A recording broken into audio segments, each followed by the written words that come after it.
पीड़ पराई जाने रे। वैष्णव बोल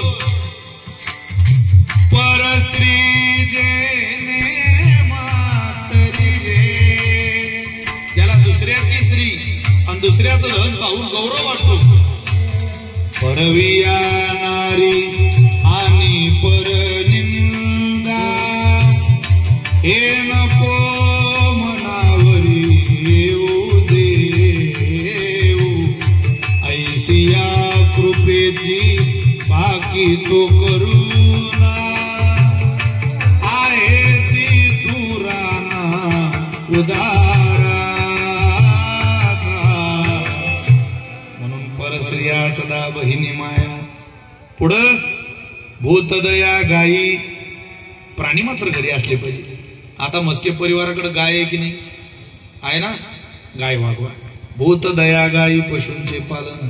माणसांचा आशीर्वाद भेटला नाही तरी जनावर आपल्याला आशीर्वाद देऊन जातं। दावणीचा बैल दावणीची गाय आशीर्वाद देत असते माणसाला। भूतदया गायी पशूंचे पालन तानेल्या जीवन वना माझी। आपल्याला निदान काहीच कोणावर उपकार करता आले नाही तर आपण प्राणी मात्रांची सेवा करा तरी तुम्ही उत्तम गतीला जाल। काही सुंदर अभंग आहे तुकोबारांचा। साधी चरण आहे पण भाव जगा वेगळा भाव आहे। ग्रस्त आश्रमाचा धर्मच शिकवला तुकोबारांनी 6 चरणामध्ये। पुढे तुकोबारे बोलतात शांती रूपी नवे भला किसी का कर न सको तो बुरा किसी का मत करना। पुष्प नहीं बन सकते तो तुम काटे बन कर मत रहना। घर न किसी का बसा सको तो झोपड़िया न जला देना। मरहम पट्टी कर न सको तो कार नमक न लगा देना। सदाचार अपना न सको तो पाप में पग मत भरना। पुष्प नहीं बन सकते तो तुम काटे बन कर मत रहना। काटे बन कर सदाचार अपना न सको तो पाप में पग मत भरना। अरे काय तुला चांगलं वागता येत असेल तर वाईट वागू नको ना।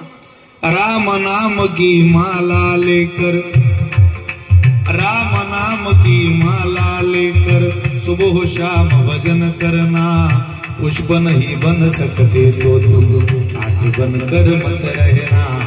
काटे बन कर मत रहना। तेच तो तुकोबारांनी सांगितलं शांती रूपी नव्हे कोणाचा वाईट। वाढवी महत्व वडिलांची उत्तमची गती तो एक पावीन। उत्तम भोगीन जीवखानी। हे जेवढे चरण तुकोबारे म्हटले मी म्हटले ना तेवढे तुम्ही तुमच्या आयुष्यात उतरवा। तुमचं घर सुखाचं असेल जसं आम्ही बांधलं। ज्ञानदेवा घर चिदानंदी निरंजनी आम्ही बांधिले घर। निराकार निरंतर राहिलोसे निराभासी पूर्ण झालो समरस। अखंड ऐक्यास पावलो आम्ही। तुम्ही या विचारानं घर बांधलं तर तुमचं घर टिकेल आणि आनंद येईल। अन्यथा